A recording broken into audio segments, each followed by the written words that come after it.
Hola, bienvenidos una vez más a Relatos en la Ventana. Recientemente, en el último trimestre del año pasado, comenzamos un poco una exploración de la literatura caribeña, que para nosotros hasta hace muy poquito era bastante desconocida. Recordamos que leímos a Rita Indiana, escritora dominicana que escribe en español. También leímos a la haitiana Edwidge Danticat, aunque está radicada en los Estados Unidos y ella escribe en inglés. Así que ahora queremos traer aquí al canal a una autora francófona. Se trata de la guadalupeña Maryse Condé. Ella nació en el año 1937 en la isla de Guadalupe, que es un departamento del Estado francés, con lo cual oficialmente su ciudadanía es francesa. Pero según ella reconoce en muchos de sus escritos más autobiográficos, su familia era lo que se conoce en la isla de Guadalupe como negros burgueses. Con lo cual pues, su madre era maestra de escuela, su padre tenía mucho interés por la cultura, con lo cual tanto ella como sus hermanos tenían la costumbre de leer literatura que había en casa en su infancia, ¿no? Y también que por el trabajo de su madre como maestra de escuela tenían la posibilidad de viajar cada 5 años a lo que ellos conocían como la métropole, que es París, ¿no? O sea, las grandes ciudades de Francia. Con 16 años ella se traslada a Francia para estudiar en un liceo, y es en sus años de estudiante en París donde ella realmente toma contacto con sus raíces antillanas. Es donde se percibe por primera vez como negra y ya que recibe ciertos tratos racistas por parte de compañeros de estudios. Eso hace que estudie más en profundidad sus raíces antillanas y también la literatura antillana. A partir de finales de la década del 50 pasa algunos periodos de su vida en Senegal, en Ghana, en Guinea. En Guinea es donde conoce al que será su marido, Mamadou Condé, de quien más tarde se divorciaría y dejaría a cargo de los hijos de la pareja. A partir de 1970 ya se instala definitivamente en Francia, comienza a desarrollar más su carrera literaria. Más adelante también entrará a trabajar en diversas universidades, tiene una carrera académica muy importante y se convierte en una gran activista con grandes intereses políticos, antirracistas, feministas, etc. Si bien algunas de sus primeras publicaciones ya son de la década de los 70, es a partir de 1984, con la publicación de su novela Segú, Las murallas de la tierra, que su carrera literaria realmente despega y empieza a cobrar la notoriedad y el prestigio que merecía. En sus últimos años, ya ha entrado el siglo XXI, Maryse Condé gozaba de un gran prestigio, sobre todo en el ámbito de las letras francesas. Siempre estaba su nombre mencionado alrededor de los premios Nobel de literatura. Como ya os he comentado, muchas veces se habla de muchos nombres alrededor de la candidatura a los premios Nobel, pero muchas veces estas especulaciones son erróneas. Sin embargo, hay un dato que habla de que en el caso de Maryse Condé sí que podrían ser muy acertadas, y es que en 2018, por los problemas que hubo en la Academia Sueca, que es la que otorga el Premio Nobel de Literatura, no se dio ese año ese premio. Sí se le otorgó a Maryse Condé una especie de premio Nobel alternativo. Es un premio extraño, ya que solamente ella lo tiene, pero todo da a entender de que si se hubiera otorgado oficialmente el Premio Nobel de Literatura en 2018, seguramente Maryse Condé habría sido una de las últimas candidatas y tal vez la ganadora del premio. En fin, en este caso eso da igual. Ella falleció después en 2024, hace muy poquito, con lo cual no quedó digamos, en la lista de laureados del Premio Nobel, pero sí nos queda toda su obra, que aquí en España y en español también para Latinoamérica publica la editorial Impedimenta. Y recientemente, hace muy poquito, comenzado este 2026, ha publicado esta colección de relatos titulada Tierra Mezclada. Yo os quiero leer aquí el que abre la colección, el cuento titulado Solo. Jamás terminaré de remontar este río, de nadar a contracorriente. A mi alrededor las aguas centelleantes, tranquilas en apariencia, pero en realidad animadas por una fuerza invisible, sibilina, dispuesta a destruirlo todo. En la orilla, los niños y las niñas de la escuela. Han venido para admirar el barco y asistir a mi partida furtiva, sin honor. Me han querido muchísimo estas criaturas. El maestro que me precedió las trataba con rudeza, pegándoles y castigándolas de pie durante horas bajo el sol, en el patio desierto donde únicamente se alza un maltrecho ronier. Cierto es que el hombre llevaba meses sin cobrar. Las mujeres se desternillaban al verlo pasar con aquellas gafotas negras, el pantalón raído y unas sandalias con las suelas tan desgastadas que parecía ir descalzo. Se alimentaba a base de arroz con leche sin azúcar, pues el azúcar viene de muy lejos y resulta caro y difícil de conseguir. De beber tomaba tan solo té a la menta. De manera que nadie lamentó que se largara por donde había venido. Un tío suyo que tenía contactos en la capital le consiguió un puesto en un ministerio. Cuando se marchó todos exclamaron: tanta paz lleve como descanso deja. A mí me quisieron enseguida, tanto las criaturas como sus respectivas familias. Nunca se preguntaron qué diantres hacía yo tan lejos de mi tierra. Cuando se celebraban bautizos y bodas me enviaban leche infusionada con menta y buñuelos de limón con jengibre. En los funerales me unía a los lamentos de las demás mujeres. Todo terminó con la irrupción de Solo en mi vida. Era de esperar, supongo, que semejante felicidad no estuviera destinada a durar.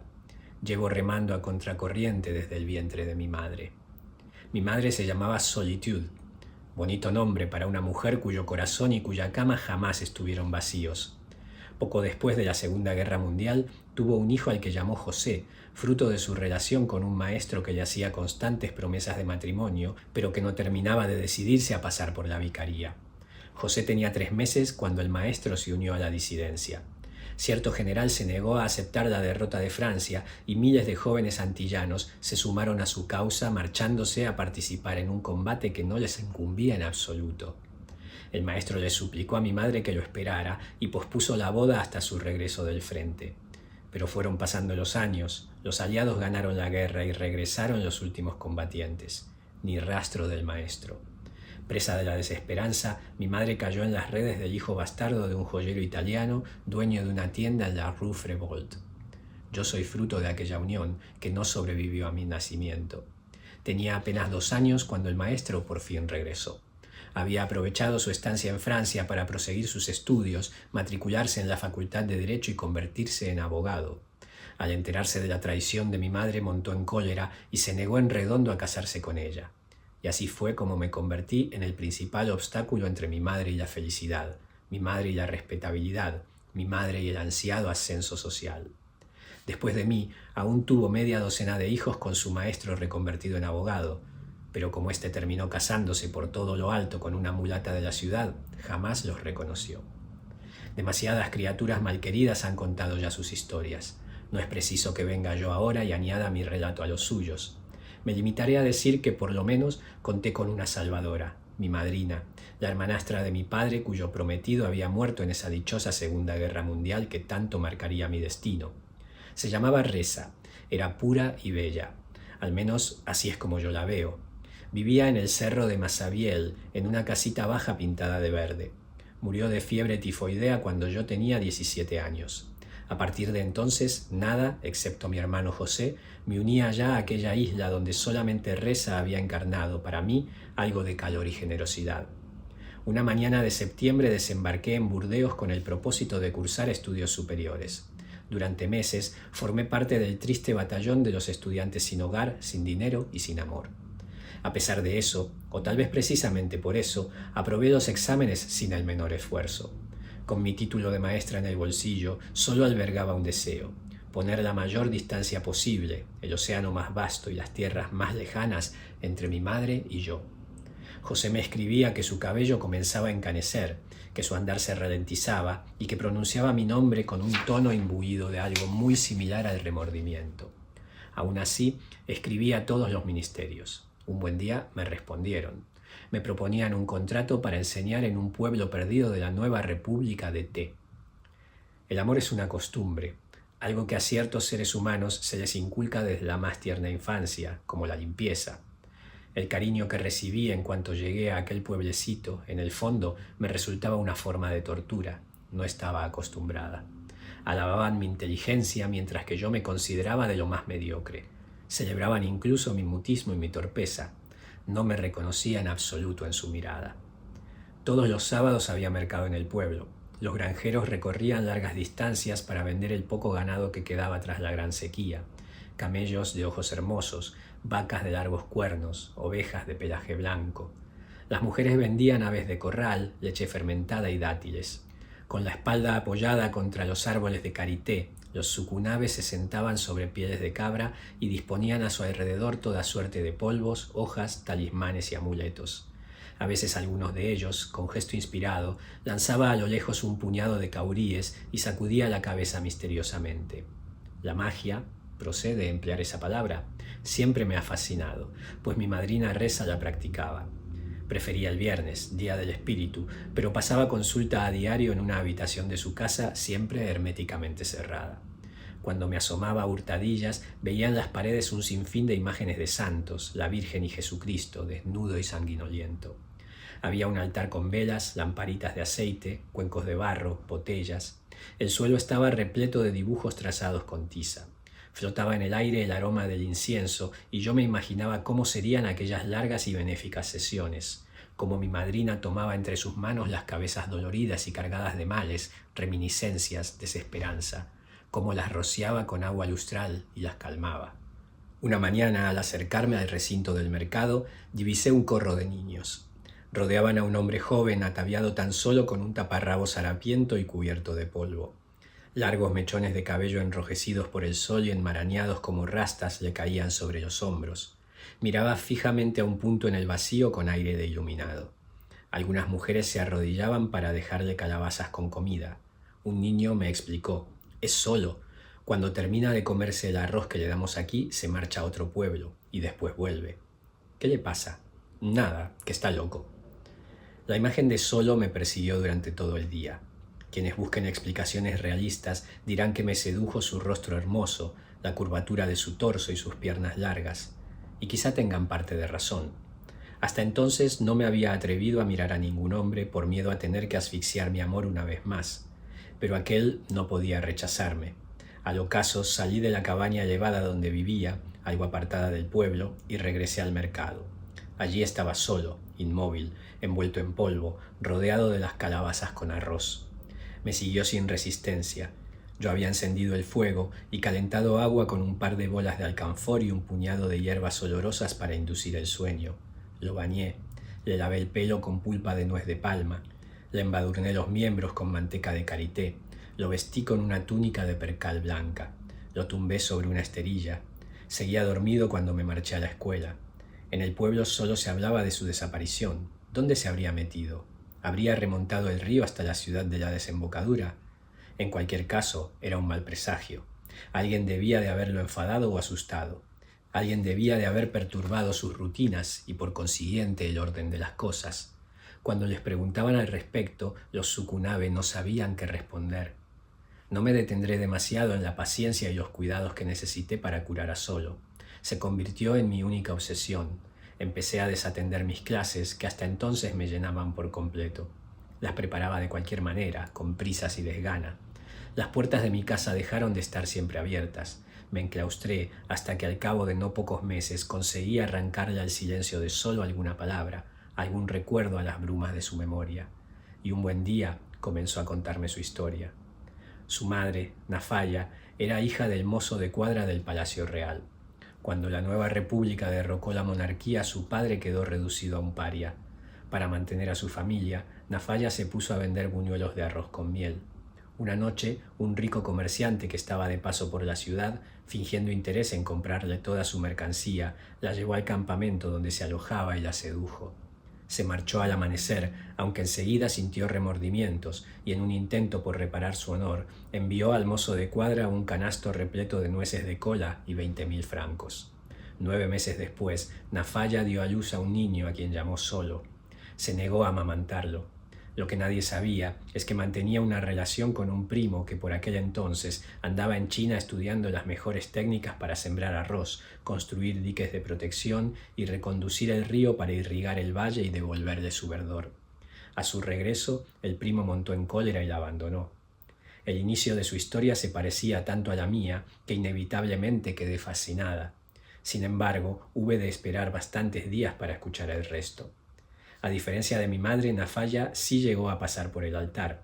Se casó con un campesino pobre, pero sus 3 primeros hijos murieron uno tras otro durante el parto. Consultó a varios sukunabe y le explicaron que solo, el bastardo, maldecía a los recién nacidos para que no hubiera hijos legítimos en la familia. Había que deshacerse de él, de manera que lo mandaron a casa de un pariente que se encargaría de liberarlo del mal que llevaba dentro. Quienes no están acostumbrados a la felicidad no saben cómo manejarla.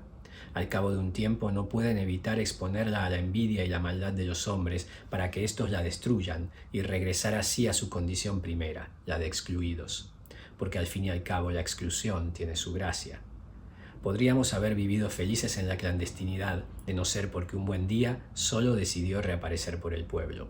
Se acercaba la fiesta del Cordero. Quería hacerse una chilaba de brocado para ir a la mezquita. Puesto que había recobrado la salud y se sentía como cualquier otro hombre, aspiraba a vivir como uno más. No me opuse. Durante meses había sido plenamente feliz. Por fin había podido entregar los tesoros que guardaba en mi corazón. Mi cuerpo, tierra fértil que hasta entonces nadie había sembrado, se transformó por completo. Descubrí el placer, las noches demasiado cortas y los días marcados por la impaciencia del deseo. Llegó la fiesta y salimos a plena luz del día. Bajamos por la senda del río, rebautizada como Allée de l'Indépendance, y entramos al pueblo por la Porte d'Océan. Al principio lo que más sorprendió fue verme en compañía de un hombre. ¿De dónde vendría? ¿De muy lejos, como yo? ¿Cuándo habría llegado al pueblo? De repente un niño reconoció a Solo. Estupefacto, corrió a contárselo a su madre, que vendía panecillos de jengibre cerca de la Porte Sud. Con el ímpetu propio de las mujeres, ésta dio un brinco y estuvo a punto de volcar su tenderete. Rodeada por sus compañeras, se precipitó hacia nosotros. Las demás mujeres nos observaban desde la distancia, cuchicheando entre ellas, mientras yo, ingenua, exclamaba: «Sí, es Solo, es él, lo he curado». Al escucharme, también los sastrecillos se levantaron de un brinco. Acudieron a todo correr los vendedores de mantas de lana, collares de ámbar, brazaletes de plata y cobre.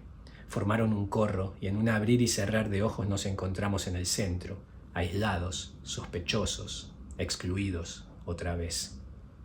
Quizá deba abreviar mi relato. De hecho, me resulta demasiado doloroso continuar. Al día siguiente nadie se acercó a mi puerta. Al ocaso, ninguna pastora vino a regalarme calabazas con leche y alegrar la sombra con su risa. En la noche, hostil de repente, tan solo se escuchaba el croar de las ranas. Cuando fui a la escuela la mañana siguiente me la encontré desierta. Esperé en vano varias horas. Después regresé a casa y le expuse la situación a Solo. No dijo nada. Sencillamente, esa misma noche desapareció de mi cama. Pocos días después, hundida y sin saber qué hacer, recibí un mensaje de la gobernación. Debía abandonar el pueblo y presentarme en la capital para ponerme a disposición de la función pública. Estamos en temporada de lluvias y el río es el único camino. ¿Qué ocultarán sus meandros resplandecientes? Para mí, seguramente nada. Pero llevo en mi interior al hijo de Solo, fruto de nuestras exclusiones cruzadas, por un instante confundidas y transformadas en amor. Debo ser valiente, por él, trasplantar sus raíces, enterrar su cordón umbilical a los pies de una coma real. Madre y tierra que nunca me quisisteis, os obligaré a adoptar esta criatura. Este es el relato Solo de Maryse Condé. Espero que os haya gustado.